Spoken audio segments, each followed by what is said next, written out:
We, as of this moment, we do not yet have a quorum. We hope to get one. So we cannot approve the agenda or minutes or any such thing at the moment. So I will go right into the chair's report.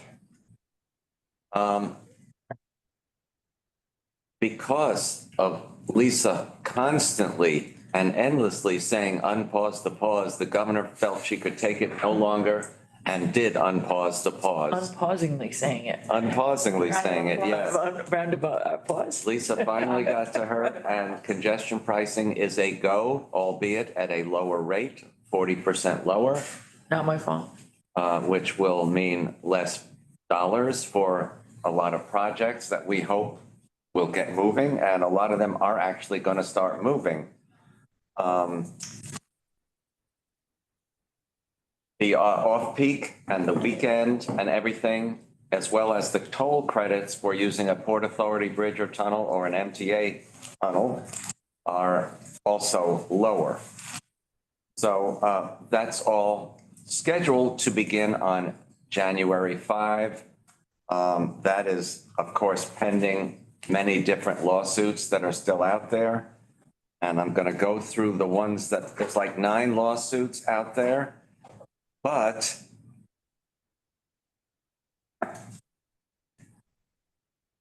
the ones that I'm interested in are, there's one with the United Federation of Teachers, which the Staten Island Borough President has also joined. There is one from the state of New Jersey that the governor has brought, which has also been joined by Bergen County and Fort Lee, the town of Fort Lee, New Jersey. There is one from the Lower East Side, New Yorkers Against Congestion Pricing, from a bunch of folks who think that it will keep people on the highways and this will pollute their particular neighborhood. I would think that being on the highway is less pollution than having them meander through those tiny streets in Chinatown and the Lower East Side. But in any event, they have started a lawsuit, and residents of Battery Park City have also filed a lawsuit. And truckers. And truckers, yes. And it sounds like the town of Hempstead may be joining some of these lawsuits as well. Even though the Long Island Railroad stands to benefit greatly from congestion pricing, as does Metro North, the subway system, the bus system, Staten Island Rail, the whole system. Accessoride. Accessoride, exactly. Folks who need elevators, all of that stands to really, really benefit. But we will obviously be watching to see if any of these move forward. I think some of them have been settled in one way or another prior to this relaunch, and likely will not have much legs, but some of the others could. So we're watching. Did you want to add something? So today there's a conference with the truckers that will determine what a schedule, if there's a schedule going forward, what the schedule will be, if there's one going forward for any additional actions, or if it gets thrown out, or there's a temporary injunction, or it's probably happening. The conference is scheduled for about now.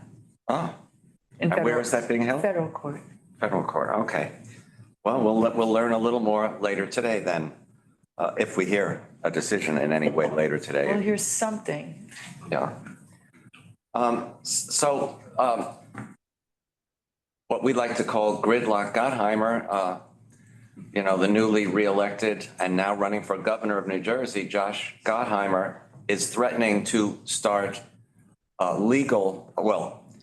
to try to get his Republican fellow members in the Congress to have a law that would prohibit New York from getting federal funding if this is allowed to go forward. And I'm amused by that, because when New Jersey recently raised the toll rates on the Garden State Parkway and New Jersey Turnpike, New York State, who uses those as well, many New Yorkers had nothing to say about that, but this is okay. We went like this, mutter, mutter, mutter. Yeah. So hopefully all members of Congress can see the real danger in trying to stop a particular state from getting federal funding.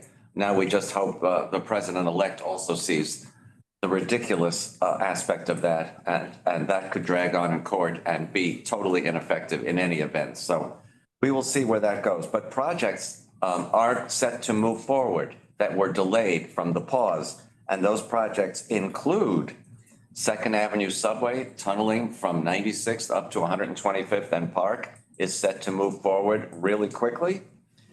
CVTC on the Fulton Street A and C and the 6th Avenue B, D, F, and M is also scheduled to move forward. And 6th Avenue CVTC is extremely important because if you have it on Queens Boulevard East, Queens Boulevard West, and Culver in Brooklyn, but you don't have it where they all meet in the middle of Manhattan, trains will catch up to other trains and either be stopped, delayed, or what have you. So having 6th Avenue equipped with communications-based train control is obvious. It's just an obvious thing that should be moving forward.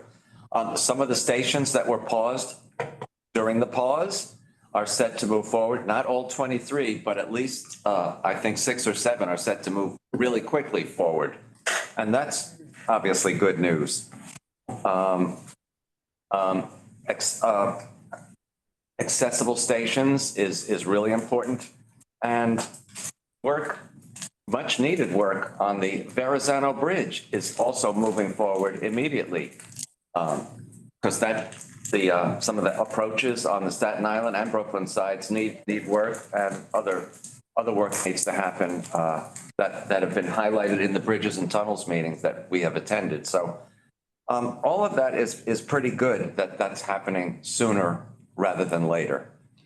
Hopefully they don't all get paused again if this doesn't go into effect on January 5. So stay tuned on that.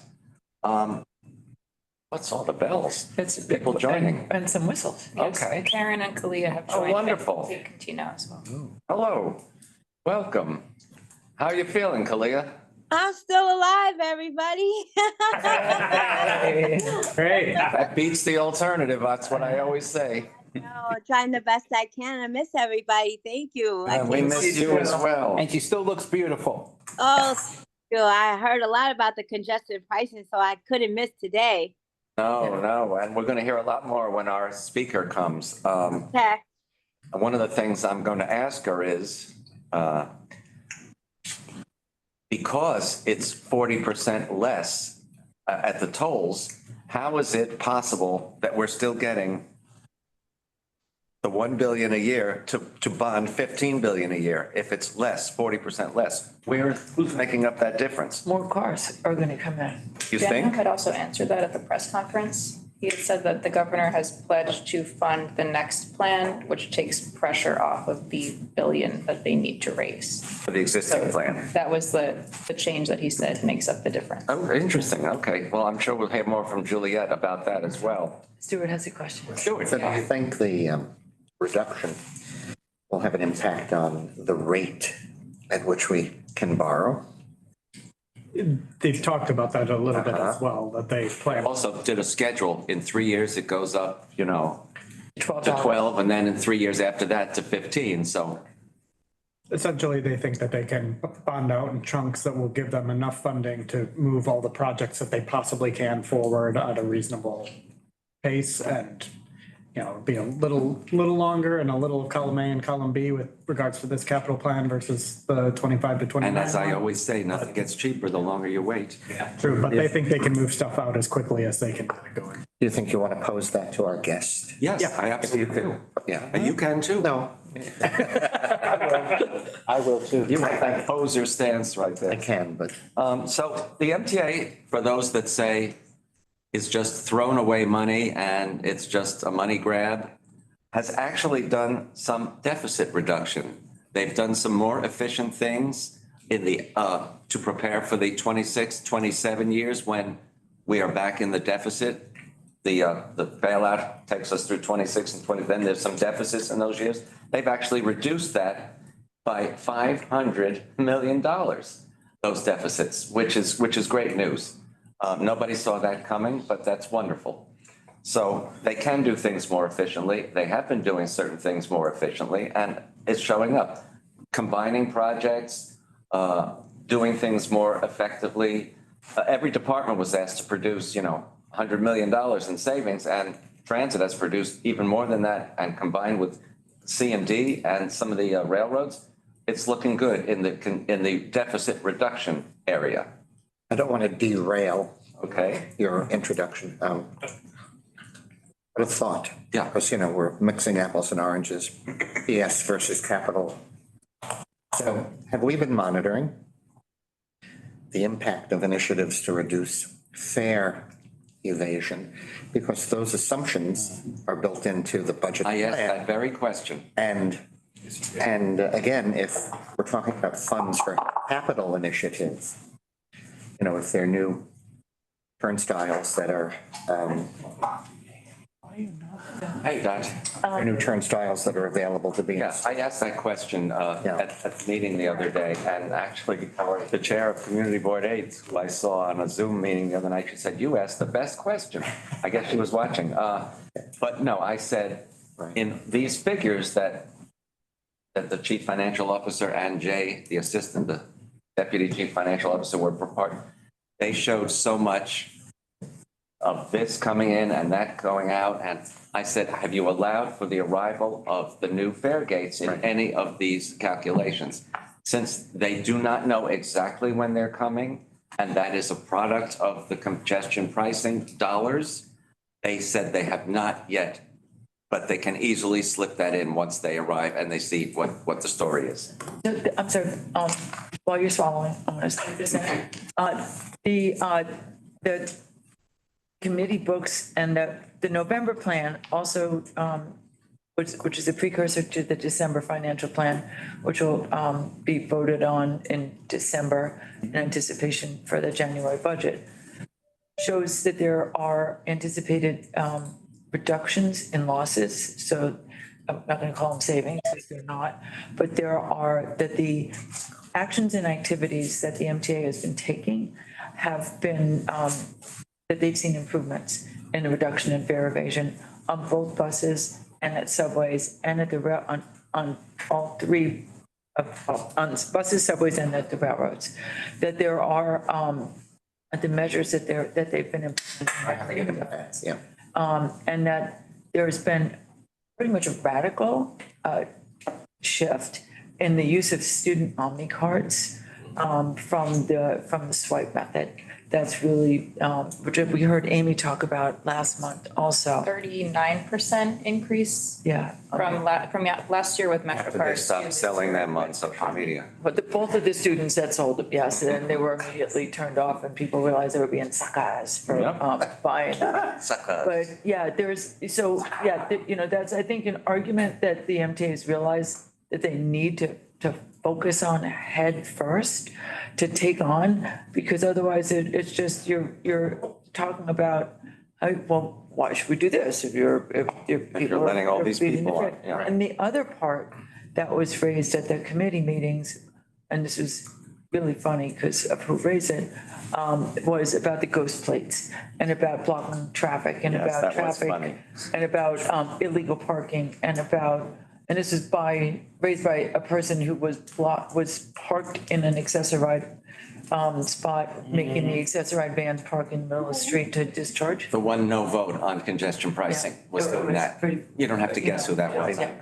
But, so Bridges and Tunnels, Kathy Sheridan spoke about the operations that they're conducting and undertaking, but also the efforts that the city is making on the city streets toward enforcement there. So that it really needs to be a total picture of enforcement that's not just going after communities of color or students or buses. And where they have the gate guards, there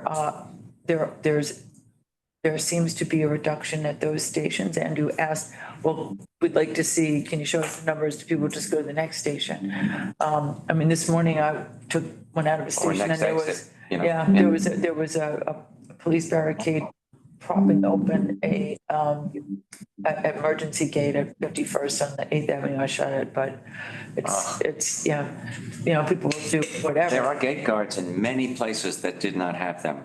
They're not 24/7, but they are there and they have made a big difference. And one of the things that was asked in advance of the December number discussion was the cost benefit analysis of what does it cost versus what are we achieving? Same, and David Jones said, thank you for having unarmed both Eagle teams and Yes. gate guards to undertake these operations, but that they're being moved and they're being increased. So what is the cost benefit analysis? So, yeah. Here's the cost benefit analysis, because when I went to Philly to check out the turnstiles similar to the ones we're getting, and then I asked someone I know at SEPTA, what do these cost? They cost about $1 million per fare control area. If you know, and we know that we're losing in the 800 and some odd million in a year, you can see that they will eventually pay for themselves. So, and some of the times that they've stopped people who've gone through and have found loaded weapons, that's really important. So we don't want weapons system. Kalia has her hand raised. Yes, Kalia. Yes, hi. I have a question in considering the cost analysis, are we including the electric busing? In this, I know we're talking about the safety and the fare evasion, but a big part of it is fare evasion on buses. Yeah, that is included. It is Absolutely. Yeah. Oh, Yeah. yeah. It's Yeah. bigger on the buses than it is on the subways, easily. They showed, they're seeing a measurable decrease. I mean, it's not this big, but you gotta start small. And they're starting to see a small decline. So the numbers are going in the right direction for the first time. Okay. I'll take everybody's questions. I only have two other things to report. Because of the incredible drought we have been experiencing until yesterday and today, and this doesn't begin to wipe out the drought, obviously, but it helps with the fires and everything. Car cleaning is reduced from every day to every other day. So if you see a slightly grimy car, that's why.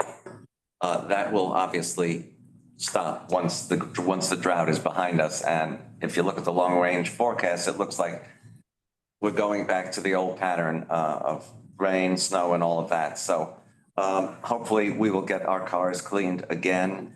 And Scott certainly knows this, but the R211Ss on the Staten Island Railway that were put into effect have been taken out already. They are not working with the signal system that is in existence, that is being explored, and I expect should be ratified within a couple of weeks at the most.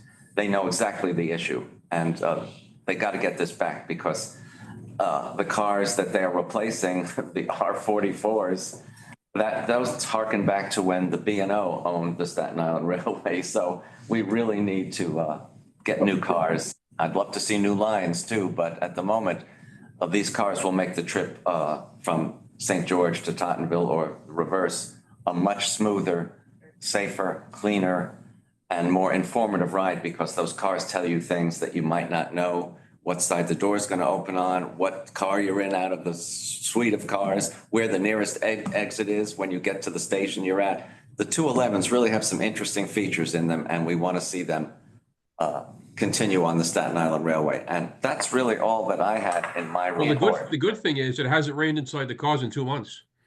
That is a good thing. Because it hasn't rained. Right. It hasn't rained, and we don't know what that does to the roadbed either. We really need rain, and it's coming. So let me take some of the other. Is that you, Cicely? And Cicely, do you guys have your hand raised? Is that? Is the hand raised? Yes, That's go you. ahead, yeah. Go ahead, Cicely.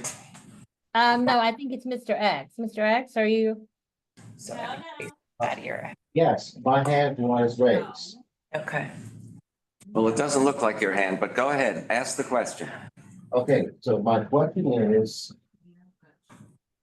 regarding congestion pricing, where do Eric Adams, Joseph Biden, Ken Vogel, and Donald Trump, aka the Mod Squad, stand? What do they plan to do? What are the next steps for the Mod Squad? Do you plan to have a meeting with them? Or will I see a mixed tag match pitting Fantastic Four against them? Well, we know where the governor stands on congestion pricing. And we know that Mayor Adams has also affirmed his support for congestion pricing. I think we know that Donald Trump is opposed to congestion pricing and has threatened many different ways to kill it, whether it's withholding federal transportation monies for New York. He hasn't said that, but other people have said that. Yeah, and obviously Josh Gottheimer is aiming to do just that, He but wants to do that this year, though. yes, he does. Okay, well, this is what I So I said. think that the answer is we don't know if the president-elect is going to have any ability to derail it once it gets started, and that's why Yeah. there's urgency to have it start in advance of the inauguration. Well, I expect Fantastic Four to work with the Mars Squad, and if that doesn't work, then perhaps we should pose each other in the ring for a mixed tag team match. Well, we'll see. Jason, Hey everybody, I'm here at the Lincoln Tunnel Bus Terminal today. My apologies in advance that I couldn't make it. As I posted in the chat, I called the office of Congressman Josh Gottheimer. I left voicemails in his office, and newsflash, Congresswoman Mickey Sherrill also is opposed to congestion pricing. I also called her office yesterday.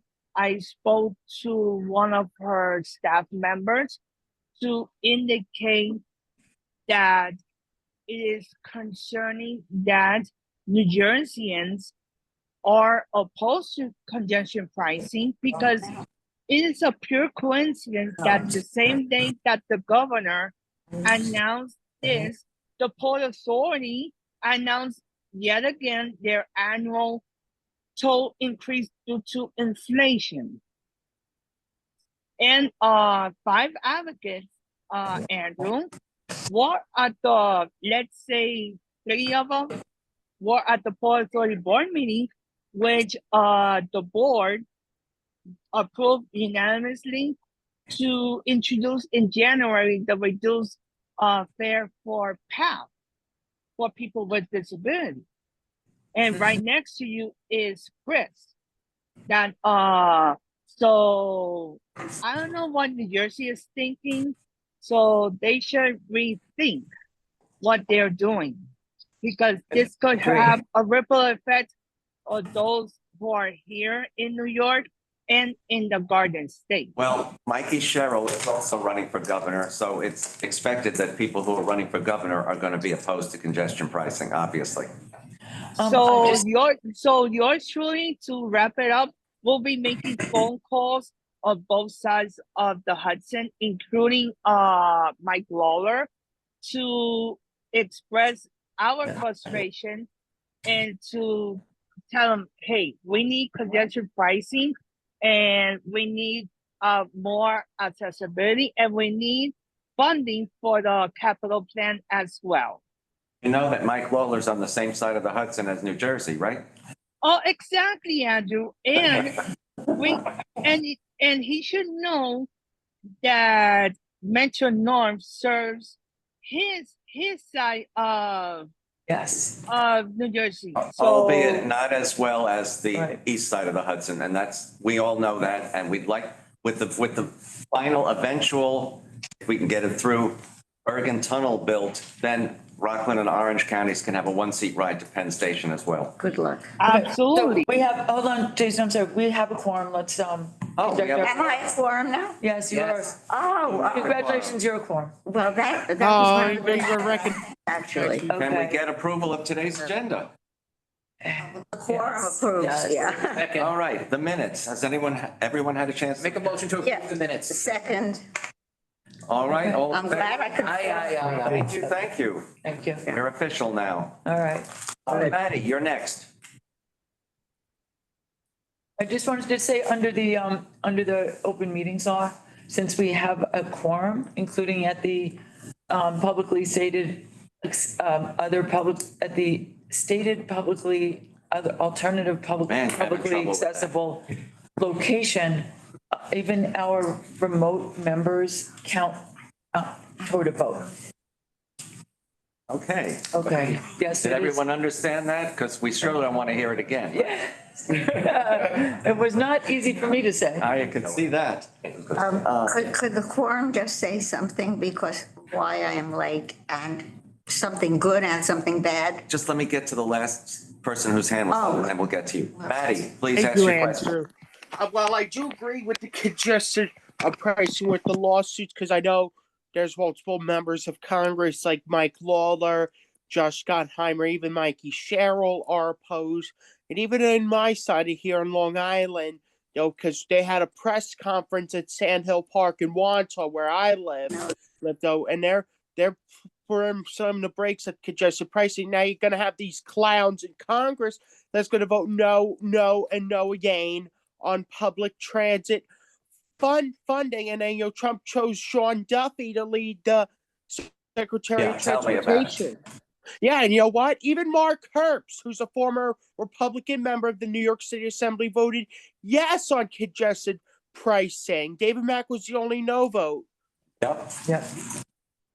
And it's interesting that you mentioned the proposed candidate for Secretary of the Department of Transportation, because he talked about airlines, he talked about roadways, he talked about trucking. He didn't mention tunnels. He did not make one mention that there is a rail service in this country or rail transit. Oh, yeah. Or buses. Or that. Oh, yeah. Not one word. Did you expect him to, considering who nominated him? Well, But there might have been some good PR, but. oh, Sharon. Hello, Sharon. Half an hour. Yeah, you went through the same, you and I went through the same thing. It was on the number 6. Let me just now, if I can tell you that I actually was determined to be on time, and I get in the station to 77th Street and it's already packed. But there are no announcements, no anything. I waited close to 15 minutes for number 6. I don't know what Sharon went through, but she. I'm also was delayed a little bit. Anyway, and then, but about. Train's brakes were actually. No, That's why everybody. Andrew, you gotta let me finish. About 2 minutes when the train sign finally says, flashes on and it says 2 minutes. Then finally there was an announcement that says there was a problem at 14th Street and everything is delayed. But they could have made that announcement, not that it would have made the train faster, but people in that train, I mean, it was really almost dangerous at 77th Street because people were pushing other people to get to, not that it would have made any difference that they got on if the train came or not. But and Andrew, you have direct contact with them. If they know what the problem is, even if, just it reassures people that at least somebody somewhere on this announcement, wherever it is. And I mean, this is not the first time that I've been, that the number 6 train has some kinds of problems with it. But today it became almost dangerous. And then, of course, when it got to Grand Central, everybody pushing off. There was a nice young man who said, I'm going to get on there very fast and I will hold the door for you and make sure you get a seat. But that was just because he took, he was nice to an old lady but I am telling you that, and now we have good loudspeaker systems in the stations now. If you know, just like Andrew knew, he looked at the thing. And of course, I couldn't even look to see what was wrong, which I now know how to do, thanks to Andrew teaching me how to do that, because I was in the station and you can't get Wi-Fi or you can't get a signal, whatever it is. You can get regular signal in a. Well, I couldn't get any kind of a signal up, whatever it was. You told me that I can. I still can't, and he's been teaching me how to get signals. Yeah, it's my fault, right? Yeah, no, it's not. But I'm just saying, if we can act, I don't know where the announcements come out of. It's the Rail main Control Center. Yeah. It's the control center, that if, as soon as they know there's going to be a delay or what, and when it said, there's a problem at 14th Street, it made people even more, some people me more secure. We hear you. know? Okay. Okay, thanks. And I don't know if Sharon, who is also on the east side, if you had a problem at 59th There was Street. just a little delay, but it was fine. Well, because you have the 4, 5, the 4 or the 5, right? You don't have to take the 6. Well, I took the 6. I take Oh, the you 6 to the 4 and 5. Okay. Hey, Juliet. Hi, Julia. Your timing is perfect. Excuse me, Good Matt Gates, afternoon. excuse me, Matt Gates is withdrawing. No kidding. Finish here. Just the headline came over. What is it? Matt Gates is withdrawn. No comments. He is withdrawing. He hasn't got Eddie? it. Guess that wasn't going over too You well. did. Sorry for the interruption. Can we wait till Julia, because we have her for 30 minutes only. Well, okay. Juliet, have a seat. Yes. We've got Juliet Michelson for the next 30 minutes. Yes. Before she runs screaming. Run screaming? Yeah. That's not a very good sign.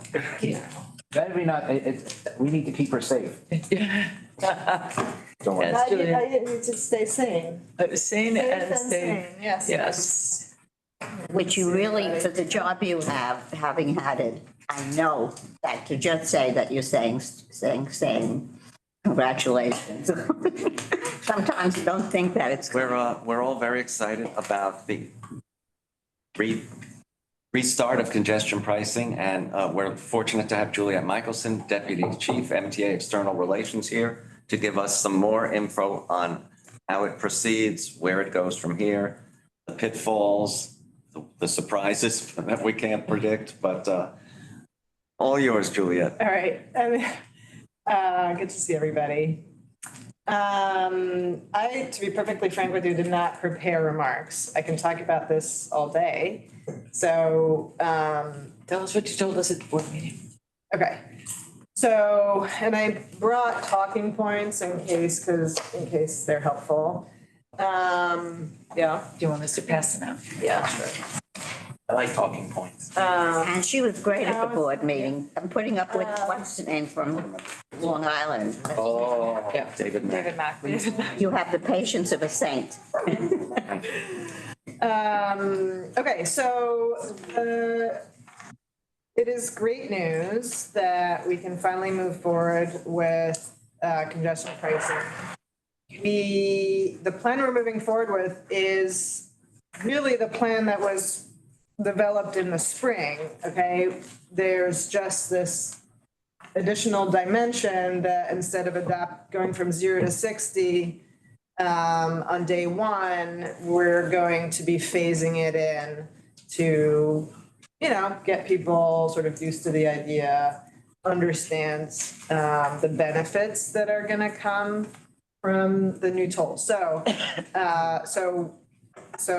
January 5th is our new launch date. Thank God. Why does it have to wait? Why can't it be right away? Why can't we start it right away? I'm so afraid something's gonna happen. Between now and then. Things will.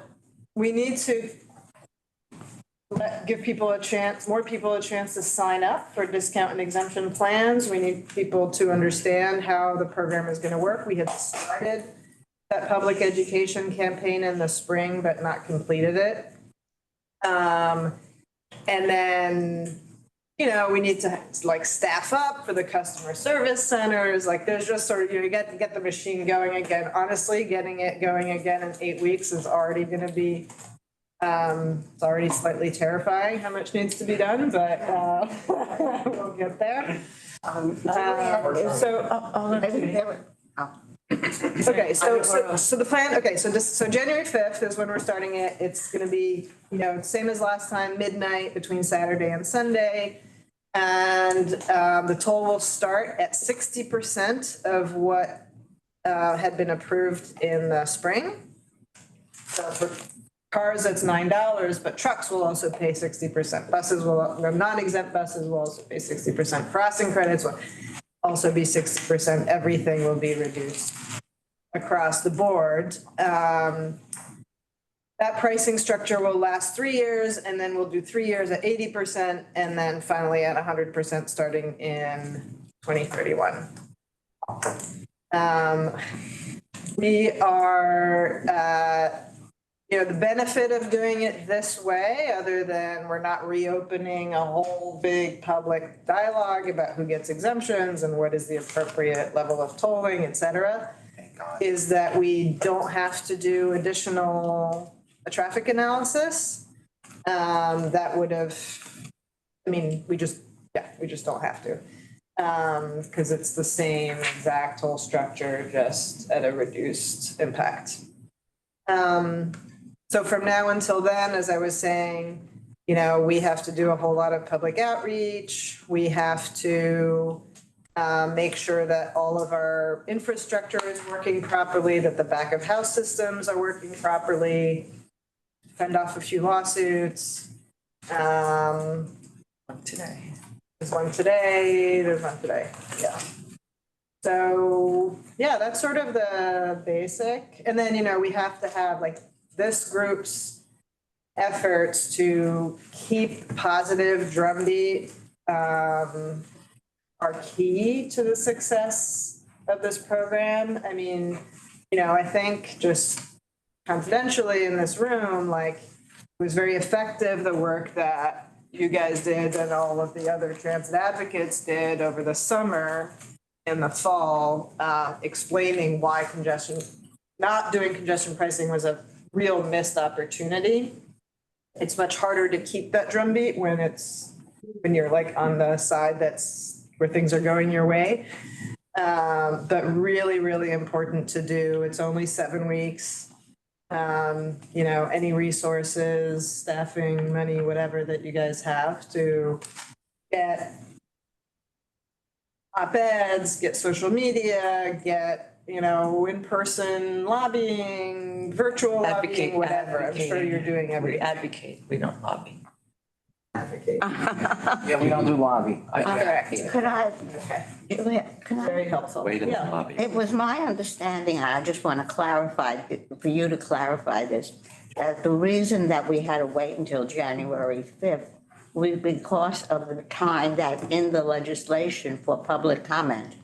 And before Kathy pulled the plug, not all of those days, I forget what it is, 39 or something like that. So it couldn't be before January. That was my understanding. I mean, because I've lived with this for so long, I make a lot of inquiries and I talk to a lot of people. So if my understanding is wrong, please correct me. Well, yes and no. So,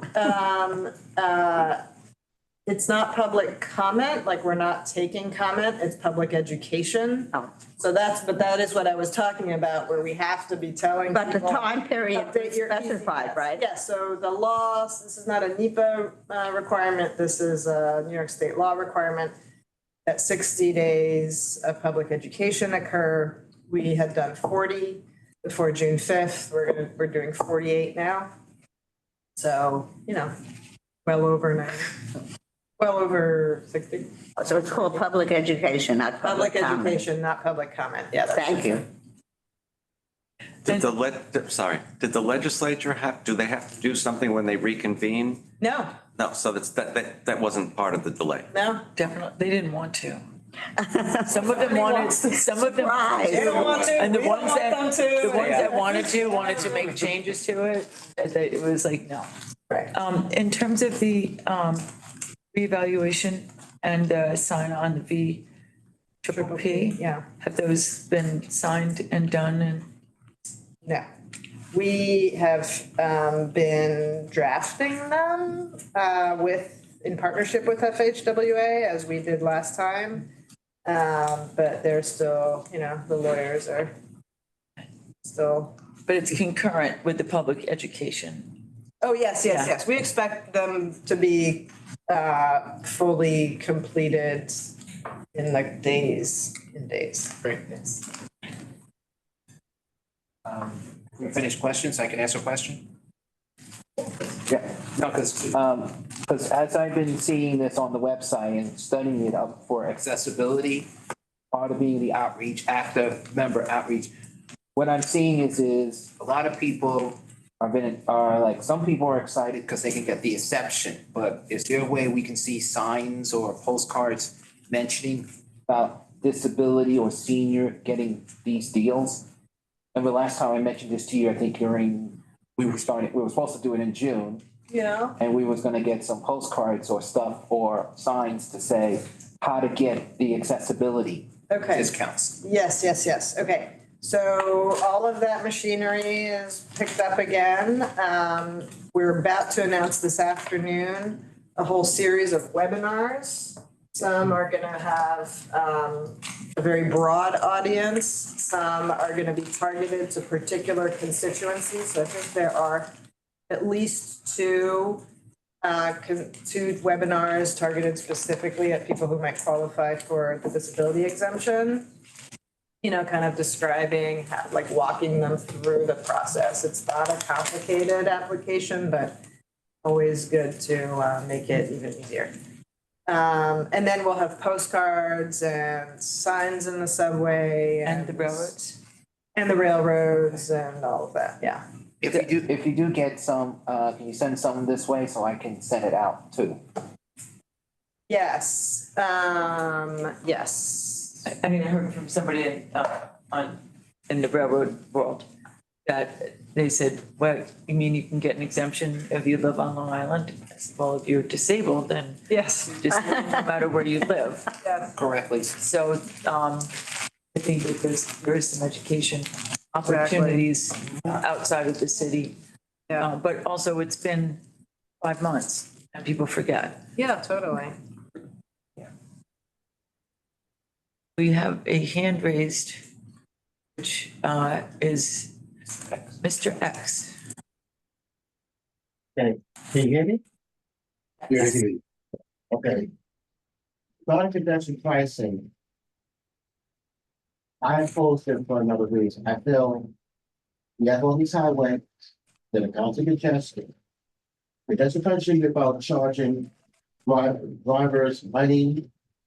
Why not just put tracks on the highways, particularly across Body Block Expressway? Put trains on them, let them carry the freight, and there'll be less trucks. Rather than charge us all this money. Where's the money? I don't know, but that was the legislation from 2019. Yeah, I don't think that's putting, I think handling the freight is a whole nother approach that is being explored through a number of different ways, including like looking at blue highways, improving the freight rail network, not putting it on highways, although there are a number of people who'd like to see highways go away forever. But freight and freight distribution is something that's a whole nother body of study that is not part of the MTA's purview. Yes, there you go. Good answer. Jason? Hey, nice to see you again and congratulations to getting the project across the finish line. Quick question. Almost at the finish line. Since that the Port Authority announced yet again their annual toll increase, have you initiated any conversation with them regarding if any discounts will be given to those drivers who will potentially be affected regarding this potential toll increase that most likely will come into effect, let's say after the congestion pricing will enter into effect? People driving to New Jersey? I mean, the crossing, as you know, there's a crossing credit for people who have already paid a toll, whether it's an MTA toll or a Port Authority toll to drive into the zone through a tunnel. That crossing credit is $3 round trip or $1.50 each way in the case of the New York crossings. And Yeah, I mean, the port is raising its tolls, but that won't change the crossing credit. It is what it is. It's fixed.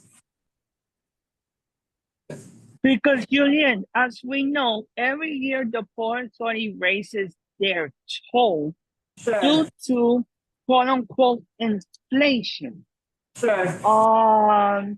Since that they announced their let's say toll hike right at the same day that the governor announced the on pause of Yes. congestion pricing. And I was at that meeting when they announced this. And for me, it was a pure coincidence. So, Yeah, I don't think I don't know, so and I think it's going into effect on January 5th, by the way. Yeah. even though that we know that congestion pricing is going to go in effect in January 5th, but Right, okay, most Jason. likely, but last question to wrap this up. Yes, Since please. that the new Congress will be sworn in on January 3rd, 2 days before that congestion pricing will go into effect. Yeah. Let's assume for the sake of argument, if they introduce any federal legislation that same day, will congestion pricing will be impacted Or affected. or affected? No Let's way, it's say gonna clear the negative. House and the Senate It the has same to be day. the House and the Senate, and even if it's introduced, it signed. doesn't immediately go on the. And signed, yes. And And signed. And signed and Right, everything, and- so there's no yeah. way of doing, unless Congress suddenly Right. gets some kind of a speed pill, Yeah. they can do nothing. Meeting. Because we need to think about Hold this on, very Jason, thank you. Jason, We've got it. we gotta move on, Kalia Jason. has her hand raised and then Trudy. Yeah, thank you. Go ahead, Kalia. Okay, thank you. Sorry. I don't know if you guys know, wow, everybody, us online, it sounds very noisy when everybody's talking at the same time. But my question has to do with the timing. How much does the change in administration have to do with your timing?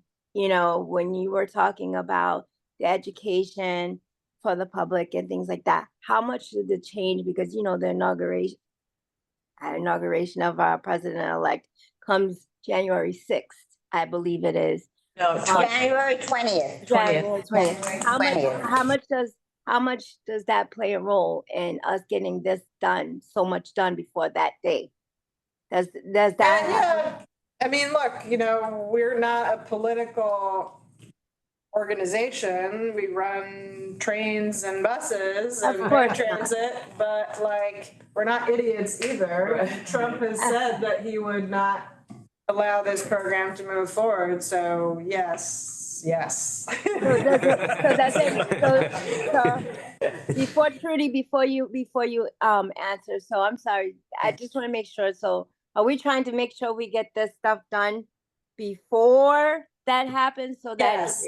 Okay. Yes. Okay. Yep. All right. Thank you. 1,000,000% yes.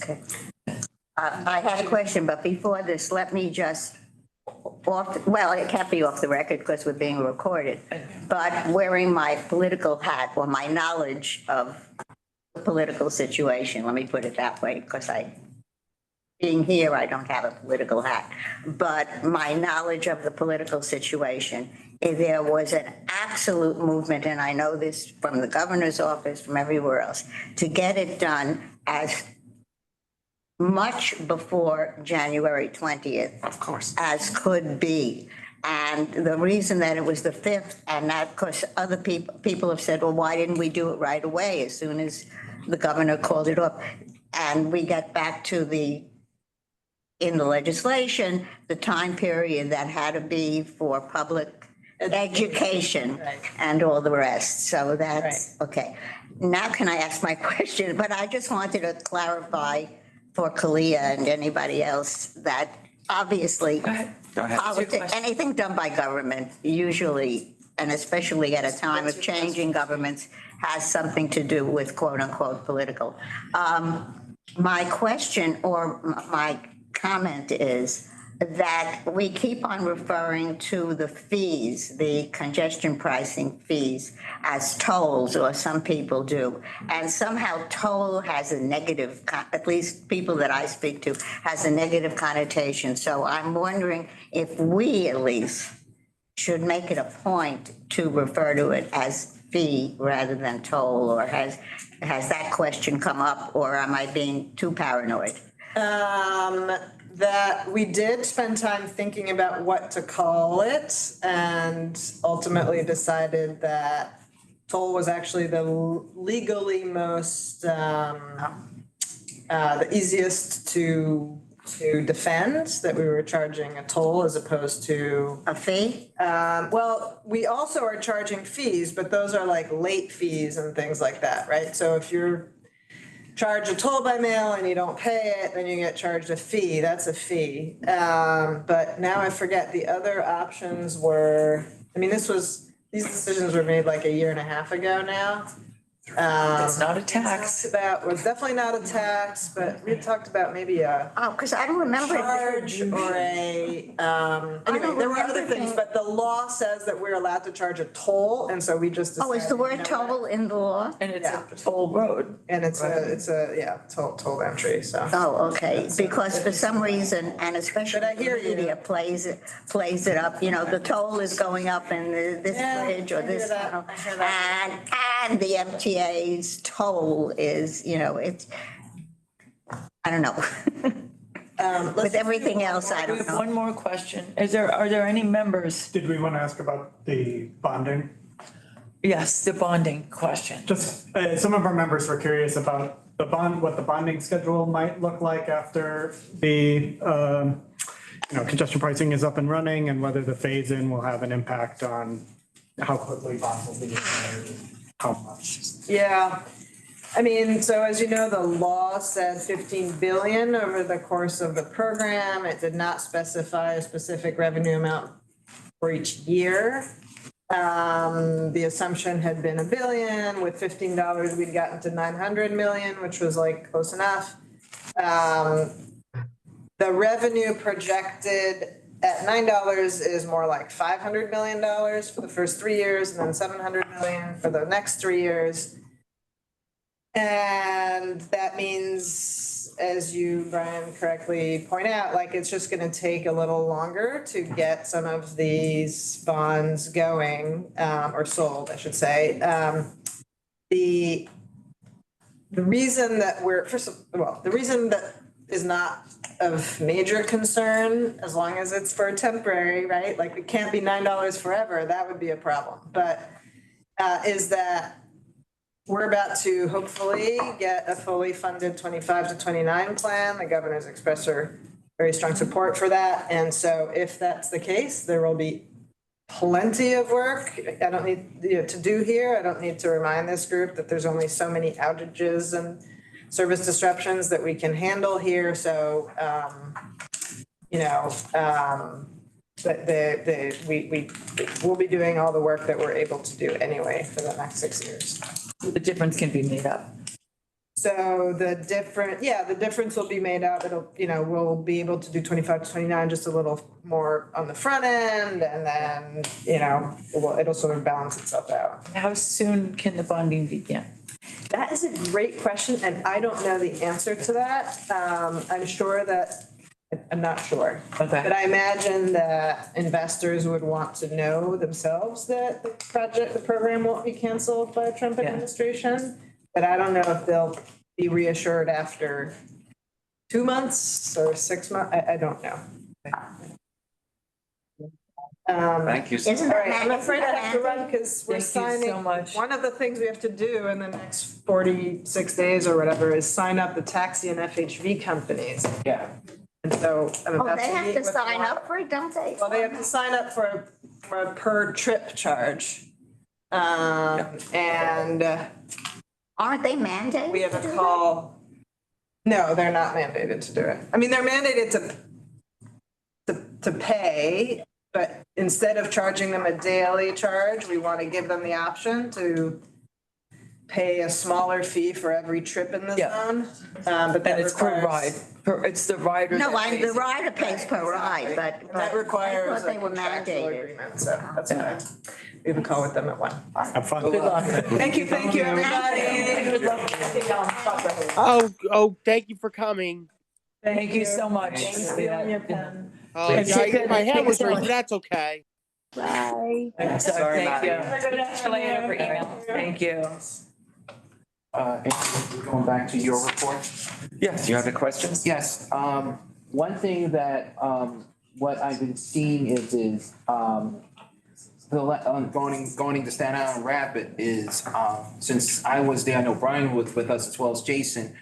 Very fascinating what we're seeing with the R211S is when it comes into a station, it will come in four, I'll say 4 cars, but third of it, of the 4th car will come in. The rest of the car doesn't open. That's one thing that's very fascinating seeing. But what I've been. Was the platform too long? It's a short platform that you It's can. too short Yeah. for the train to, Yeah, but what it does is they're running just 4-car trains, right? R211's 5 cars. They're running 5 cars. Yeah, And which particular stations didn't have a long enough I platform? forgot the name of the station, but it's on the YouTube channel. It's, So that was something that when we went out, was raised and one of the reasons that they like the R211s is they're able to program them, so Yeah. not all the doors open. that's what I was gonna say, thank you. And that they're able to open even some in a car and not all of them, because some of the platforms are too short. Yeah, and one thing, and thank you, Lisa, because what I seen, and even on video, even I was on it, it was very fascinating because it will mention to you, if you're on the car number 4, it will say, please move up a little. And it will explains to you. So one thing I have to say, it also says transfer to buses on that train. So it was very fascinating Yeah, on that. they can be programmed. Yeah, I was in. but Staten Island signals is very, as you know, we were at the trip, they said there are a lot of issues with the signal, old or new, it still has. They run on a different signal that's not CBTC. That's what I was gonna say. It's closer to, I was gonna say PTSD. Oh, my God. It's closer to the railroad kind of signal. PTC, but it's ATC, automatic train control. Cicely, it put a question in the chat about what about residential parking permits? That is something that was raised, that's been raised. And Yeah. it's, your community board raised it. My community board, raised especially the it. Washington Heights Yeah. Board, because they're the ones that are getting impacted the absolute most. So that's a city question. The city council and the mayor's office would need to be the ones And that. DOT. And DOT would need to be the ones that take that up. But the city council would need to enact legislation. And then they'd probably have to get permission, home rule, from the state to do it. They would. But there, in a conversation I had at one point with a city. Oh, I thought you said Diddy. I did, a city, well. What's on your mind? Prison. When I went to, and in a conversation I had with a city DOT official at one point, when congestion pricing was, before it was enacted, before it was, came this far, about residential parking permits, they said that one of the things that they as an agency preferred to look at was variable on-street parking at meters, so that it would be more like surge pricing, time of day dependent, and that they meter more more on-street parking. Clearly, that hasn't happened either. So, if it's something that can always get raised again in the budget, with talk to your council members and see if they have an appetite for it. Quite a few community No. boards are requesting it. Lisa, if I may, it is my understanding that this has to be started by the mayor, not by the city council. It's because tolls or fee are not enacted by the city council unless there's a new law passed by the city council. So it's my understanding, and the mayor has indicated that right now, with everything else he's got on his plate, he doesn't want to get involved. I mean, I'm summing it up. But There that would be is a law that would have to be. that is my understanding, but it has to be initiated by the mayor's office because the City Department of Transportation is under the purview of the mayor, not the city council. So that is, I may be wrong. I have been known to be wrong before, but it is my understanding, having asked a number of people who are more knowledgeable than me when this question came up, that it, and Stu, you may know about this also. I think Lisa has it right. The council would have to, But doesn't the mayor have to initiate it? the mayor would have to sign off on it. Yeah, they'd have to Yeah, sign off. negotiate it as part of the budget. Correct. Yeah. Last time I checked. It's a revenue raiser probably also, so it would be, It's a fee associated. yeah. Yeah, and so it law. will be the mayor's budget submitted to the council, I think. There's going to be lots of requests for residential parking permits when congestion pricing begins. I Yeah. see that coming. Yeah, oh, absolutely. Yeah. All right, Lisa, I think. Kalia has Oh, a- Kalia's- Oh, I just had a suggestion for Trudy. Trudy, since you don't like the term toll, how about we use transportation gratuity for our homestead inside? Okay, my friend? Oh. Takes a long time to say Some though. music now. Maybe I'll start referring to it that way. Is that your tip? That's my contribution to that. That's a It takes a long time to say. Yeah, good. Then people won't understand exactly by the time you get it out. No, I love, thank you. You're welcome. They would have paid already by the time you say it, so don't worry. Or you can call it a clean air credit. Right. Yeah. So PCAC, staff of PCAC has been, as Juliet intimated, been hard at work advocating for congestion pricing with our elected officials, with our colleagues in advocacy. I was at the governor's announcement last week, which feels like a month ago at this point. It was very exciting. Nobody said, well, why didn't you do it this in June? Well, actually, some of the reporters said that, but it was definitely a banner day. There was a lot of energy around the announcement and next steps, which of course energized opposition as well.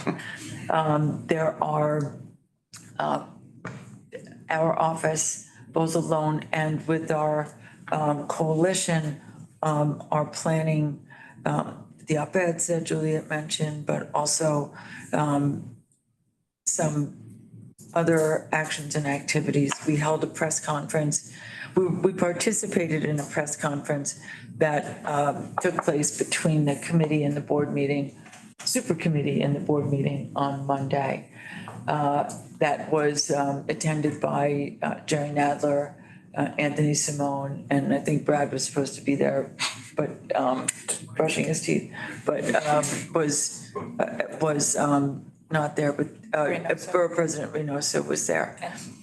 And a host of other advocates and from it's an incredibly broad coalition that you wouldn't necessarily expect would be participating and joining together. So I think that as long as we continue to talk about the positives, then I think we'll be in, hopefully we'll get to and over the finish line.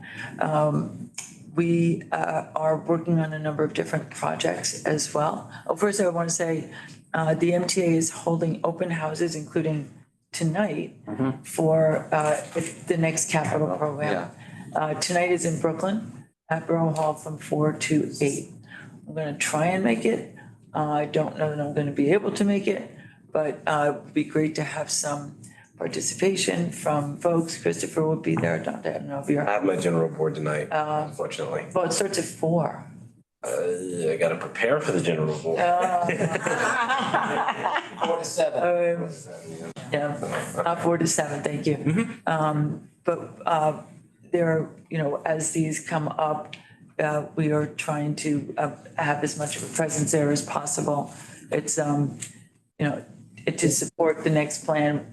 The governor did announce her support for a fully funded 25 to 29 plan, which Jano noted is something that keeps getting lost in the dialogue about congestion pricing, but that is critical to stay to good repair but also to the rolling stock purchases that are really critical for keeping us rolling. PCAC staff is working on a number of different projects. It's going next, not in the not too distant future. Well, in December, as I said, in November, the FTA will pass its budget to be implemented in January. There is an assumption that there will be the biannual fare increases will come into effect again. Biannual what? Fare increases. So that is in 25 and in 27. And those are built into the budget. So you don't see a 15% fare increase like NJT has seen, or 20% increase like SEPTA is proposing with massive fare service reductions and the like. So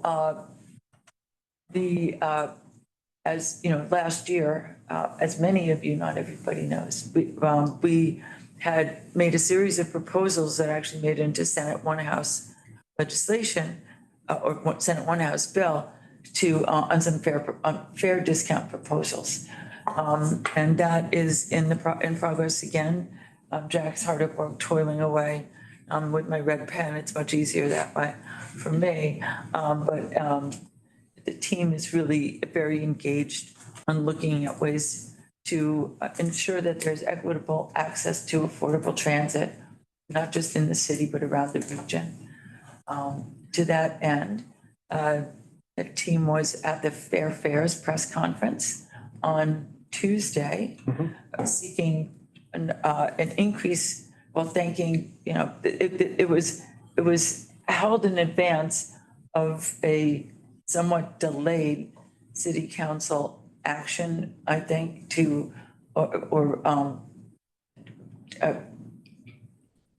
routine action to begin implementation to 145% of the federal poverty level, which was voted on and, is part of the city budget that was passed for July 1st. So why does it take until this time in November? That's an excellent question and one that we're asking. Right? The city's rule change process. City's rule change process means that how many thousands of people have been denied access to fair fares? 200,000. And 200,000 in that period of time. Isn't that what, oh my God, my David brain's Jones, not working. yeah, That David Jones, yep, David Jones was part of that. That, So we were, Brian, I wasn't there, I was at the Crane's City of Everything day of whatever event, and Brian and I heard breath of fire to talking about the fair fares and not just the need to really raise it to 200% the federal poverty level, but also to bring it to the commuter rails within the city. So we will, once we have coalesced fully around the fare discount proposals, we'll share them with you, obviously. Hold on. The MTA Super Committee and board meeting were on Monday. Monday was also the city council hearing on subway surfing. And that was a conversation that we had at our last TRC meeting. And as you see in the minutes, there was an action item to send a letter to the chancellor on subway surfing. We did write testimony that includes a call for increased action by schools. And we submitted this to the council by the school and CC'd the chancellor for increased action and activity and engagement by schools and teachers and authorities to participate. So we think that it's like a love letter to students and we're more than happy to share that with you. And if you'd like it electronically, and it also is on our website. So we do take seriously our action items also. Hey, but 1 second. no, I'm sorry. We are working on a number of other activities also. I'm going to let Brian, Kara, Jack just go ahead. I think you covered most of it. I'd say the one thing that is coming up really soon, today, the New York City Council Committee is on housing is voting on the City of Yes proposal, and Benji, our intern, has been working on Other intern who's not Henry. the other intern who is not Henry, working on a white paper talking about how it could benefit the MTA in terms of increased transit ridership and what that would mean for the operating budget in terms of dollar figures. So we hope to have that ready before the full council votes early in December 5th or 6th. We're not sure exactly when yet. So we'll hopefully be releasing it right at the beginning of the month. But it's all positive things because we're putting new housing that isn't so car dependent at stations where there is capacity. So that's kind of the short answer on what we're finding. Thank you. Kara? Yeah, I think you covered most of it. I believe since our last meeting released the report on exempting municipal workers, or that might have been right before our last meeting. It was just after. We did quite a bit of work leading up to this unpause on the benefits and risks of not doing, benefits of congestion pricing and risks of not doing it. And Henry, our other intern, is also working on. Henry, our intern who is here. Yes, the intern that is in the room with us. Is working on a really great project about improving the bus system around the city that we also hope to release in December at some point, which you will all get to see soon. Jack, anything you want to add? You covered most of it. We're coming to the final stages, I think, of getting ready to release our next report on fare policy. Kind of the follow-up report to our Omni-Date report last year. So that should be forthcoming as well, which is exciting. Yeah. And a lot of stuff that's familiar. Yeah. And some new ideas too that I think will be cool to share. Yes. Trudy? Okay, 2 suggestions. The first on David Jones, who has been so wonderful on Fair Fares. Could we send him, I don't know if you want to just put in the minutes, but maybe send him a note thanking him for all the work that he's been doing on Fair. I don't know, just go on record. Actually, we did, Brian Included in my testimony on. No, but I mean, actually coming from all of us. Oh, okay. Thanking him from the TRC or even from the whole PCAC, I don't know, whoever, just thanking him for all so that we publicly acknowledge and we go on record as I don't know if I have to, should I put this in as So I'm going to say that David is the father of Fair Fares. At this point, he is the leader of a coalition and a group that does it too. He's not the only one. Yeah, but he is the one who. Yeah, we have. He's the one who speaks. I know, but he is the one who publicly. I mean, as far as the public knows, I don't think it could hurt if. I wouldn't want to piss off Adrian Adams. No, but wait, that's the city. Speaking about the CSS benefits, We thanked him personally at the CSS. I know, but he is a board member and I don't think it would. I don't think it pisses off Adrian Adams or anybody else if we go on record. If you want me to offer a resolution right now, I mean, I just don't think he has. How about if we include in our next testimony at the board meeting? No, and thank him from TRC publicly. Why can't we just send him a note saying, thank you for leading, we don't have to say he's the only one, but just for leading, which he has been. He is the one who has gone public with community boards, with groups, with everything else. I know this. We'll send him a note. So if we could just send how about using the word for leading the fight? Say it for his leadership. For his leadership. We thank him that way. He's leading a lot of other people and it won't piss people off because he is the leadership. Sounds good. We'll do that. Okay. You know what? We'll do that along with a copy of our testimony in which we thank him and say we wanted to make sure that you saw this. Yeah. And on behalf of. And that way we go on record. Okay. We are on the record already because we have it's okay. him publicly at a board meeting. Thank you for agreeing to put it in writing. Thank you. Okay, and now I have forgotten the other thing I wanted to bring up, so call on everybody else and it'll come back to me.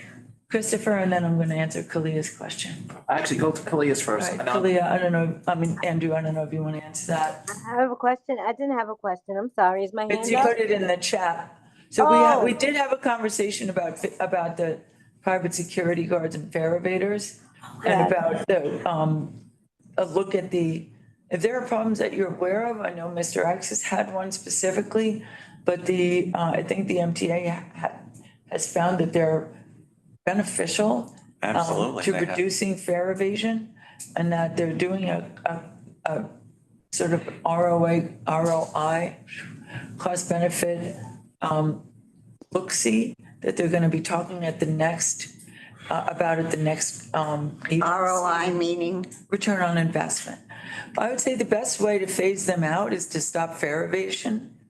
Get the gates, that's the best. Was getting the way to face gates, it. Yeah. changing behavior, getting people to, do you want armed guards and police at every entrance and exit? I think that there are a lot of people who think that would cause more problems. So it's sort of a toss-up. Yeah. And at this point, the goal is to change people's behavior. There have been, Jerry Bringman, the PCAC chair, Long Island Railroad chair and a board member, has raised the issue of guards hanging out together and not paying attention. What? And there have been. That's Sharon's thing. I know, but there has been, that has not gone unnoticed by the MTA folks who are in charge of them. So there have been renewed instructions on their deployment and redeployment, and, it's a private firm, so if there are people who are not doing their job or not doing them well, I they go will up and talk hire to new them ones. sometimes. Yeah. That was gonna be my question about really, if the public is having any issues with them, who do they speak to about it? Do they go to transit about it and say to transit, hey, are this private security being trained on, are they really there to assist also with if a person has a question about Omni, or if a person has an issue with disability, how can they be there to collect fares if they're not familiar with the system? They're not there to collect fares. They're not. I mean, there to- no fare evasion, excuse me. They're there to stand in front of gates and provide a physical deterrent. For people to enter through those exit gates. Yeah, so that if somebody wants to go and they're going to cause a problem, they're not to engage. Oh, well, thank you for that information. Because I've seen so many instances where they have done the complete opposite, so maybe it's just, from, my perspective, what I've been seeing, I've been on house arrest for a month, so maybe, but, yeah, I've seen a lot of engagement that's been unprofessional. And Make a note of it, please, and definitely submit it. Thank you. Thank you. Christopher, then Stuart. Yeah, And then I remembered my second point, so okay. after this, The one thing that, when you guys brought up was what we're doing so far with these projects, I have to say, I've been very pleased to see projects are getting accomplished with a lot of this, and I've been reading all your things on Twitter when you guys do put out things. Just to ask for a question, because some people have been driving me Meshuggah out in the transit world out there. They're asking. Thank you, either way. Meshuggah is a crazy person. I know. But driving him Meshuggah. Right, exactly. And Right now, I'm just right now, because it's been a tough week, so let me just get my train of thought. If you pay your fare, you can do that. Yes, I know, I already always pay my fare. Everyone pays their fare. Do you pay your fare, sir? Yeah. Good. With your newsletters, which are really good, are we in the TRC, I'm saying for me or the TRC, are we allowed to share that out? Yeah, of course. Absolutely, please do. Yeah, because Thank you. I just want to make sure because some people say, oh, you can't send it out. I said, yes, I can because Lisa, because everyone said it. You don't believe me. That's why they're gonna. Doesn't say confidential on top, does it? Thank you. This is an initiative that Brian started and undertakes, and it's terrific. So maybe we should call it the Bryant newsletter. Say it, It's, Andrew. I know you're gonna say. Combine the names. Thank you. That would be great. Stuart? Yeah, just two thoughts come to mind when you talk about the contract security guard. So as the authority grapples with the question of ROI, you know, you really need to, and I'd like to hear maybe how they're going to measure this, you know. Revenue may be up at a particular station because of increased ridership, not necessarily the presence of a contract guard. So how they're going to measure their effectiveness, you know? Are they counting missed attempts at evasion, or is someone observing that?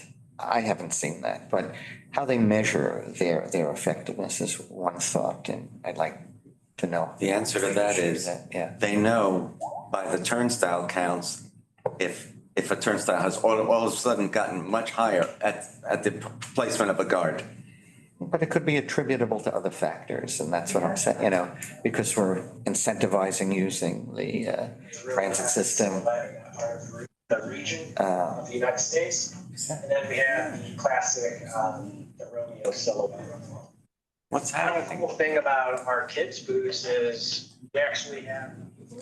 So the other thought was, so what is it actually costing us? Yeah. Have the guards in place? And have they shared?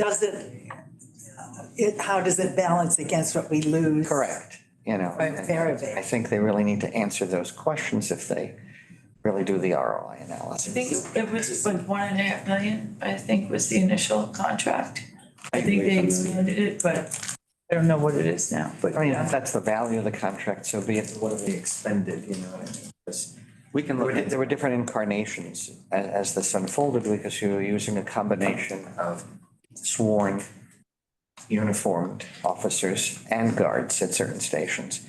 We don't know if they're sworn uniforms. They are, no, No, they're, like at West Fourth Street, they had different people strategically placed at different entrances. right, but it's like the guards downstairs in this building. It's the same firm. Yeah, but, right, oh. Please turn that off. Thank you. Right, so then the cost applied to stations versus structures. Right. If they're Yes, backing off of that different requirement. line item in the, yeah. Right, so, Yeah. you know, it would be interesting to see what the cost. And I've been told by certain riders that they feel safer seeing the guards there. I'd rather see somebody in a deserted station than nobody. Yeah. I've seen them in a mix of ways, like what Sharon and others have described with just Are standing. these the ones wearing yellow vests? Wearing blue shirts with a. No, they The were ones the I see at blue the gates are not wearing yellow vests at all. Not yellow. Those are the booth agents Yeah. for Charlton. But they were just like in a security uniform, but some were together and some were Right. sole and they were standing in different places, either inside the turnstile or outside the turnstile. So it's a mix. I'm talking about the folks at the exit gates, which The turnstile. now is called the superhighway to fare evasion, you know? The door Slam next, the doors next to the turnstile. And why do there have to be Stations I'm two? describing. Why did, I've only seen one at various places. That's why where they've redeployed them in some cases, so that there is just one. If they found that they're plus. I frequently see just one, like at Uptown 79th, Uptown 86th. The non-accessible station. It may depend on the The station. accessible one, they have two for the gate. Yeah, well, Curious. yeah, no, that's a good See how question. they're answering those Yeah. questions for me. I think that we'll probably know more about that at the next, Yeah. yeah. We can ask that. Also, our next meeting collectively is PCAC on December 12th. And Shanifa Riera will be guest, and she's the communications and marketing My favorite person. czar, not czar, they have a weekend, so. Zarina. Right, she's the head of marketing and communications, but I think, what's that, customer engagement. Yeah. So I think that that's a question we can also put to her. Now can I get back to my other, can I get my remembered? Look, at my age, remembering becomes harder and harder. No. Anyway, the other thing was what we discussed before about subway surfing. You know, we have a new chancellor or whatever that. That's why we copied her on. No, I understand. But she has been going around and in each borough, meeting at the schools.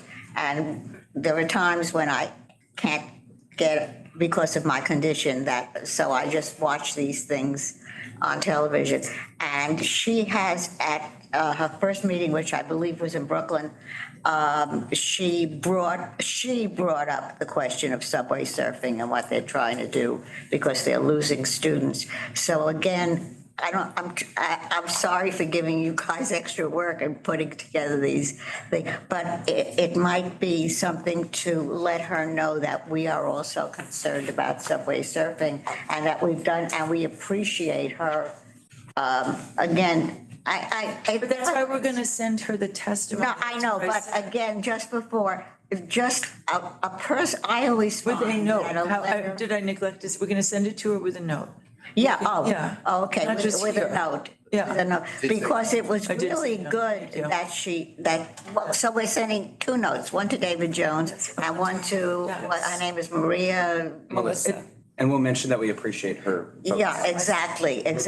Because she brought it up and thinking of serious problems when in this first town hall that she's having.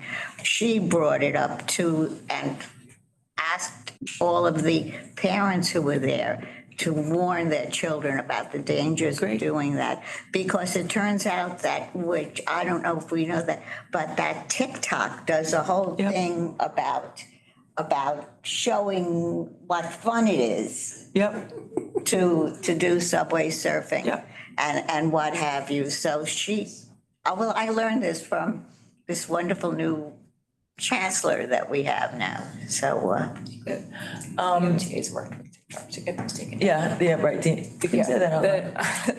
The MTA has said that, Jano specifically said that they are working closely with TikTok and the other social media companies to get that was where they were sharing a lot of the videos, but they're trying to get them all taken down, and they've had some success recently with not getting with them. TikTok. And prosecute the kids who put them up. Yeah. So you can TikTok- prosecute them for doing that. No, but TikTok lives in a world that. They're also they're also working with TikTok. They said that they speak to them on a daily basis now. I'm not sure how recently, but in the last couple of weeks, Well, every day. as I said, because the chancellor in her new role Yes. brought this up, it couldn't hurt to, I don't want to prolong this, but just some, the way the discussion is moving raises some other thoughts. One of our roles is to look at the authority's exposure to liability.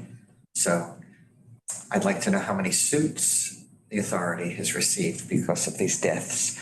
You talk about one end, which is not possible, but what's our exposure to liability?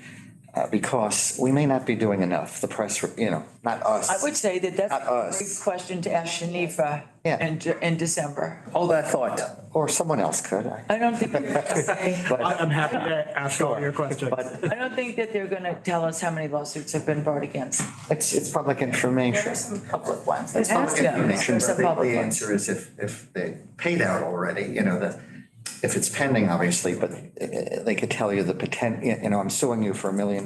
They could tell you the potential liability. But the thing is, maybe some type of intensive public service campaign or some other, meaning what are they doing to combat this?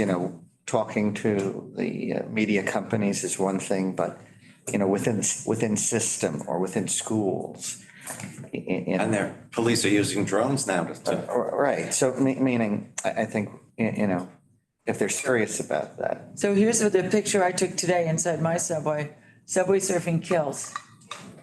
So they're putting these up. There is a public, I didn't Yes, see and it. it's. Yeah, oh, yeah. Haven't seen that one. Haven't They make announcements. seen that one. ad nauseum. I've in been the asking subway. about sensors on the roofs to alert a conductor that someone's up there. A buzzer would go off and they could immediately stop the train. So, but if you, when you look at our testimony, we'll make some recommendations. They say they're looking But I into it. think that that's a good question for a marketing person. We All can, right. you know, ask Sure. that. Sure. We have, Jason has a question, and then Mr. X, and then we go into old and new business. Right. To back up what Trudy said regarding David Jones, I already did it publicly in front of the full board, and also I did it privately. That means a lot to David Jones. But we did that Mentioning too. David And what did Jones that mean? work regarding fair fares. Responding to Stuart's several points, I've been traveling the system a lot recently, especially in the Bronx. I have not noticing these guards at Fornal Road on the 4 and also at Fornal Road on the B and D. Also at 182nd, 183rd Street, also on the B and D. This is the most, let's say, depth of service occurs the most. Also, I usually see one guard at 161st Street, Yankee Stadium. Even on the 6th, Westchester Square, East Tremont Avenue, there's no guards there. Jason, can you put that in an email, please, so that we can send that to somebody? Sure, Okay. I'll Thanks. You send can it put to that you in by an the email. end of the day. No, put it in an email to me, please. That's what he's meant. Okay, we're I thought going- you said in the chat. Yeah, No, he's I'll gonna do an send email. it to you on an email by the end Okay. of the day. Oh, okay, And great, thank you. And responding to Stuart's point regarding subway surfing, Stuart, I've been hearing announcements regarding subway surfing on the 7th because I take the 7 train That's where it's a big. same as Lisa. Seven on the Because train. even I haven't been on this. because I take the 7 to go to LaGuardia. And as early as 8 o'clock in the morning, I saw a teenager on top of the train. And let's not forget, folks, even I have seen videos on TikTok of grown-up adults. Yep. I have reported these videos and get this, no violations. So I have done my diligence to report these videos. Thank you for that. Guess what? And no violations. This is a red flag. Okay, And Jason, everything thank I you. see, I see something, I say something. Thank you, Jason. Thank you. Okay, we're Stuart and then Mr. X. Really quick, just Jason reminded me of something back on the other point about guards. So I was visiting one of our government offices in the Bronx. And, subway station at Fordham Road has many exits. And the particular exit I used, which is for the, for the main street, it doesn't have a token booth. And there were some fellows hanging out and the gate was wide open. So anybody could just enter or exit. We're talking the Fordham B and D station? Yeah, B and D. Talking about the back entrance. Or the front end of the station, depending which way you're coming from. But what's the role, and I don't know the answer, of the station agent in terms of closing something if it was left open by persons, or their role in, let's say, alerting guards or the transit authority place at a nearby station? What role do they play, if any? If they see it like an open gate or something, they are licensed to go and close it, absolutely. Right, but is it part of their regular routine? So like this particular entrance is not staffed, but do they, is it part of their regular routine? That they should be checking for that, Because this was. Which end of Fordham is it you're talking about? This would be the north end of the station. Probably not. So if you see that, you should probably put it in. But should they play a role, you know? But then they'd have to go to a different station where they're not. No, there's. Same station. There's a booth at that station, but not at that Oh, not at the entrance. or exit, so. Yeah. Do they, in their regular, They're supposed to be walking around. well, that's what I'm asking, I don't It's all a know. matter of instruction and discipline, and there isn't that. Well, you want to know what they're There's also told fear to do, factor. so we'll find out. Meaning, is that part of their routine? Yeah. Well, can't they use their judgment, and if they see it's They open don't. and they It work? was still open at the end of my visit, Yeah, which but, was much later in the day. Oh, I know what she's on. So it leads me to think that they're really not circulating throughout the station. Or they're intimidated by the people. That could be. They're threatened. Or it may not be their role, but meaning if they are intimidated, maybe there's a process for notifying others in authority. Yeah. Who could. We can find out. But they wouldn't be hurt if they showed some initiative in closing a gate. We'll find out what they're told and what they're not told. I think, yeah. Mr. X? Right before the base fare was increased to $2.90. And Tang said director, or should say Joseph Biden Jr., stated no fare and toll increases for the next 5 years. And now I'm hearing they're re-increasing next year. Is this some kind of joke? Is this who was appointed to succeed Patrick Floyd as MTA head? Are you serious?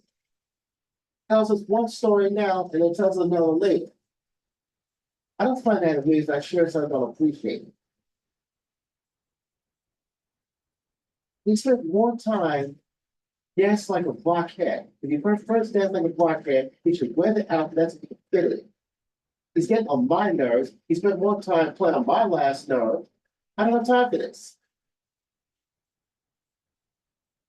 Well, it's part of the biannual fare increase.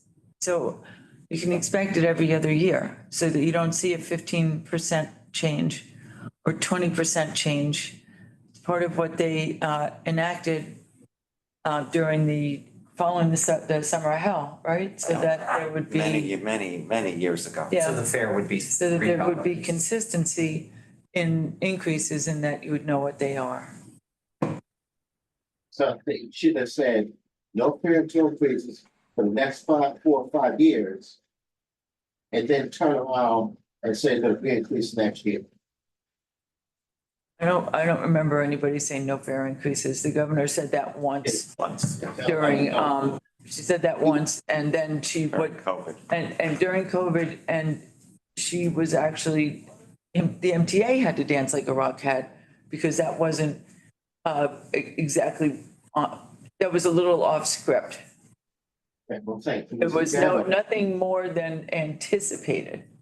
Yeah, I'm saying, it was general, what mentioned is, at a 2023 board meeting in which they voted to increase the base fare to $2.90. And he said, no fare and toll increases in the next 4 or 5 years. And he turns around and says, we'll increase the next year. I don't remember that at all. And I may have missed one board meeting and the. Yeah. Well, Anyway, okay, All right. let's go to Bucky's. I'm sorry, Maddie. It's actually for old business, Lisa, if that's okay with you. Hold on. Okay, are we up for old business? Old business. Wait 1 second. Kalia, just for reference, Omni is OMNY, One Metro New Sorry. York. Sorry, it but- was a technical. Sorry, I'm trying It's to. not One Metro North Indiana, okay? At a hotel. Yeah. Sorry about that. Okay, She's just getting herself back together. right. You need to make her laugh. Okay. Old business, Business. ladies Okay, first. Sharon. The Jamaica escalators, which have been out and out and out.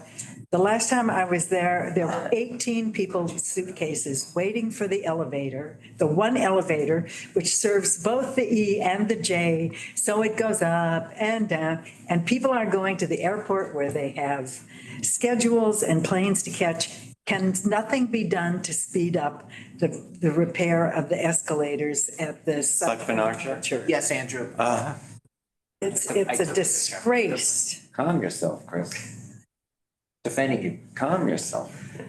We'll try to find out the timetable on those repairs for you. How long has it been going on as of right Oh, now? months.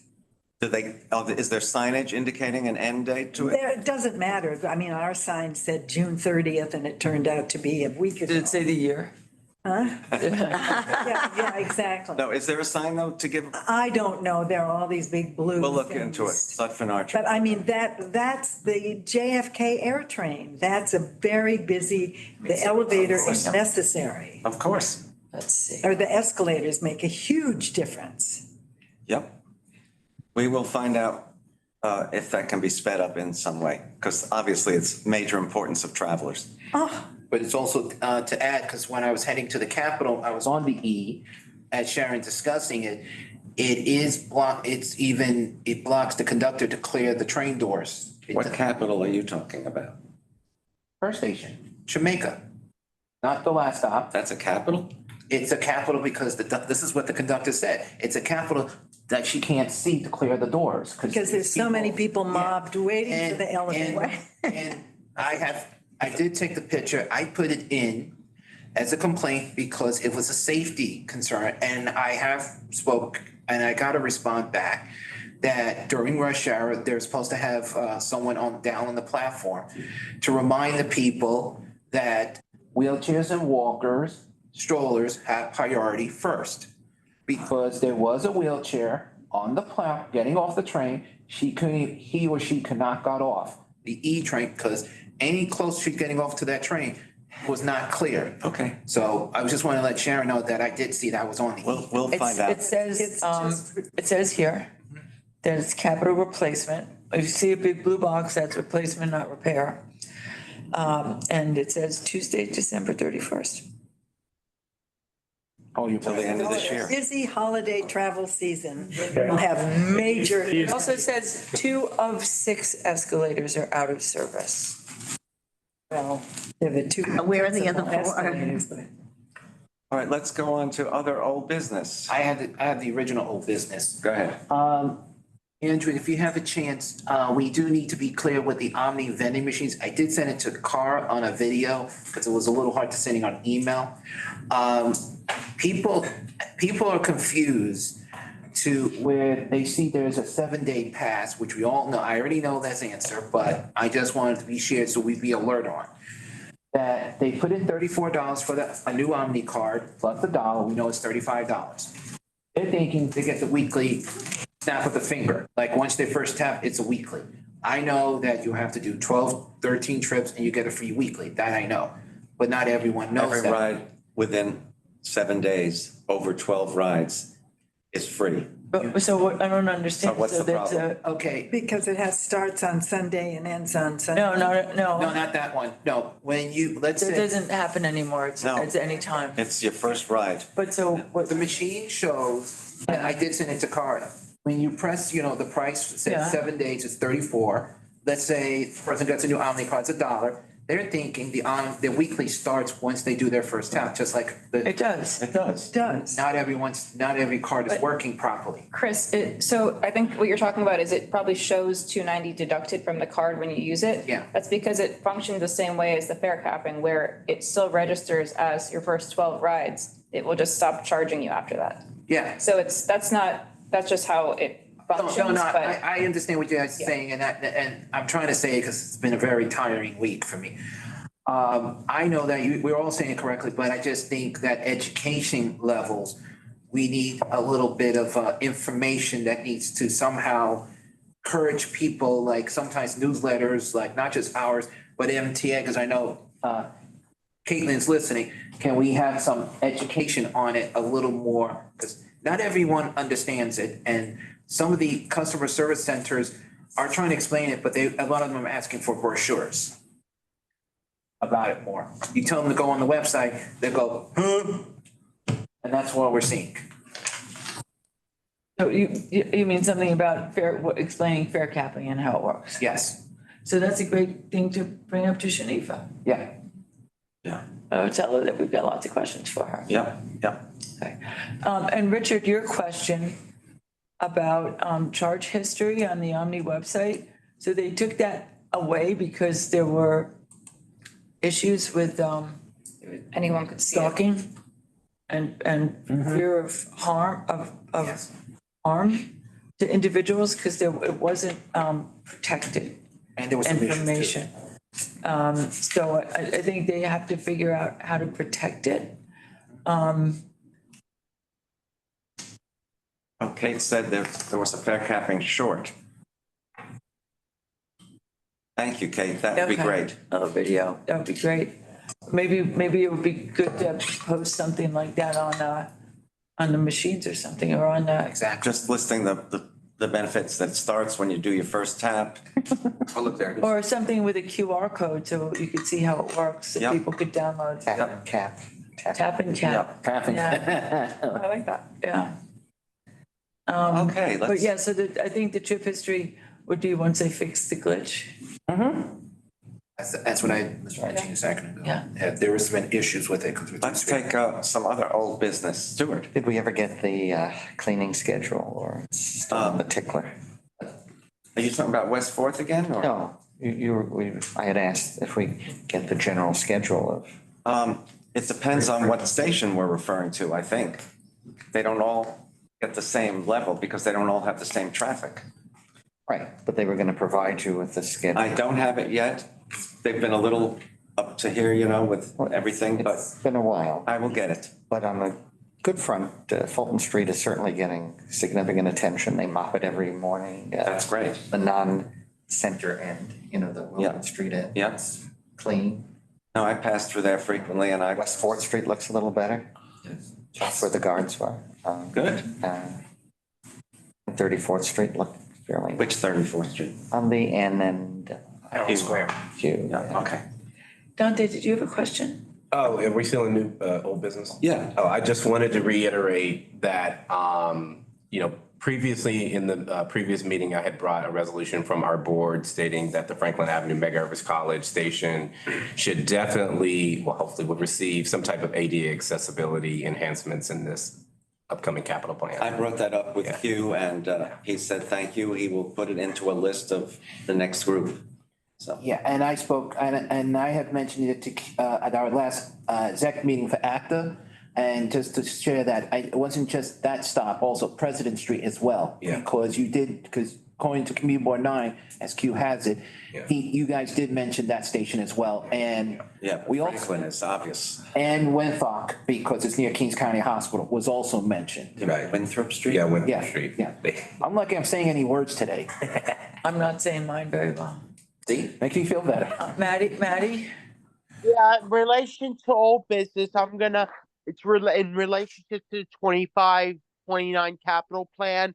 While I agree with the whole plan, I hope the board will accept it. I am disappointed to see that the Staten Island Railway will not go into the Amboys, Perth Amboy, South Amboy, Middlesex County. It's sad, from St. George's Ferry Station to Tottenville. Yeah.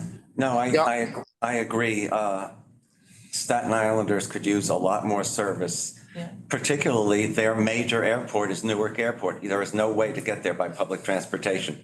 They should have a route over the Goethals Bridge and right into the airport, but they don't. And even the out of bridge crossing, those are two Port Authority crossings. Yep. So, I hope maybe in the 2030, 2034 plan that will finally have it, going over the Arthur Hill, but you would have to speak with New Jersey Transit officials about that as well. Yes, and I also thought that the Hudson Bergen Light Rail should come over the Bayonne Bridge, which was built to always allow for a rail line over it, come along the North Shore and into St. George. I mean, that would. Yeah, absolutely. So logical. It's unreal. The ferries from Perth Amboy to Staten Island has been dismantled since 1963. So with that being said, please have a happy, okay? Yeah, thank you, Maddie. You have a Happy happy Thanksgiving and I'll see everybody in Same to 21 you. days or 3 weeks. Same to you. Carl, do you have an old business? Or new business? You're on mute, Carl.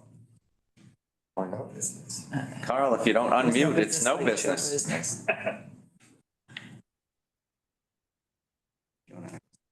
I think he hears you. Okay, I got it now. Good. I don't know, I'm not sure if it's old or new business. Last time I mentioned having like in Los Angeles, have a daily fare cap within the 7-day fare cap, which I think would help people that don't travel 7 days in a row and want to do shopping one day. And are they gonna, on the fare policy in the future, would MTA be looking at a daily fare cap within the 7-day fare cap? And I also mentioned something about replacing the three-legged transfers with just a automatic 2 transfer or more policy. Right, and we were supposed to get a list of all the three-legged transfers, and I will follow up on that.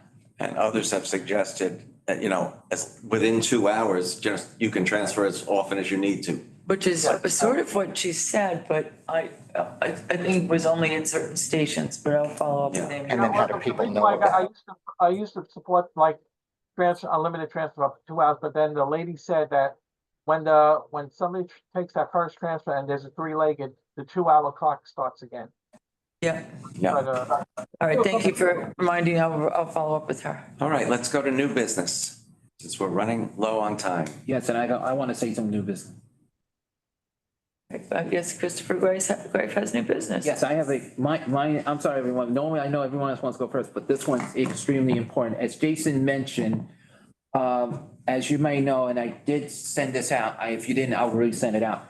As you know, one of the projects that Edith worked on, as Jason mentioned earlier, wasn't just Edith, which I took over. As you know, starting next year, the PATH train will be setting the disability reduced fare. There are public hearings coming up in the New York side and the Jersey side. It's on the Port Authority's public hearings coming up. The second thing is as Send us the schedule, please. I was just gonna say, if you didn't get it, I will resend it again. Thank you, Lisa, for the second emotion on. Second thing is for the members, I'm giving you guys the stickers from the Capitol, since they've been giving me to give out to outreaching families, people, all the groups and all the beautiful people. So Trudy, I got you, everyone in here, I got you guys stickers. So all different kinds I got. They told me to make sure I gave it to you guys as well. And happy Thanksgiving, everyone. And the holiday train is back in business starting in December. All the Sundays going to your neighborhood, Trudy, on the Second Avenue line. I just want to make sure that all of our new members know when he's referring to Edith, who Edith is. You all know about Edith. Kalia, I gave Kalia that information. But I just want to make sure that everybody knows, because she was one of the most special people that at least I, and I think many of us, had the opportunity to sit with, associate with, and the work that she has done is now coming into fruition as far as, so I just want to make sure for the record that everybody knows about Edith. Indeed. Thank you. No other new business? Yes.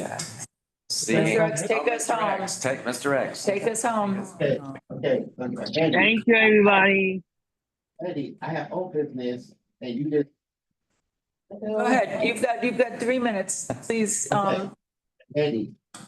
Okay, but our old and new business, we sold the check. Okay, with our old business, that incident shooting that occurred to begin with. So I hope those clowns, keep on files on soft over me in the future. I don't appreciate that. I took that piece from the cop, now I'm taking it from the real cops, I'm taking it from the Keystone cops, new business, and one bus, if it was successful, if it was additional service to my borough, which I mentioned in the chat. It's up to Joseph Brown Jr. to make it happen. If he can't make it happen, you should hit the vote, Jack, and don't you come back no more like Ray Charles. It's that simple. okay, thank you for that. Thank you. Motion to Okay. adjourn? Okay. Motion to adjourn? Happy Thanksgiving, everyone. Yes, indeed. Happy When's our next? Our next meeting is on December 12th. But we have a I thought that was. That is. That is PCAC. December 12th is PCAC. Yeah, and then. Our next scheduled RC meeting is December 19th. That's a TBD, if in need. If there are only some updates from PCAC that need to be sent out, we will do that. Thank you. So thank you all. Thanks all. Thank you. Good holidays. Bye. Good holidays. Thank you. Bye. Bye, Kalia. Bye, your Hi, queen. happy holidays, everybody. Thanks. Long live the queen has returned. Happy holidays. Same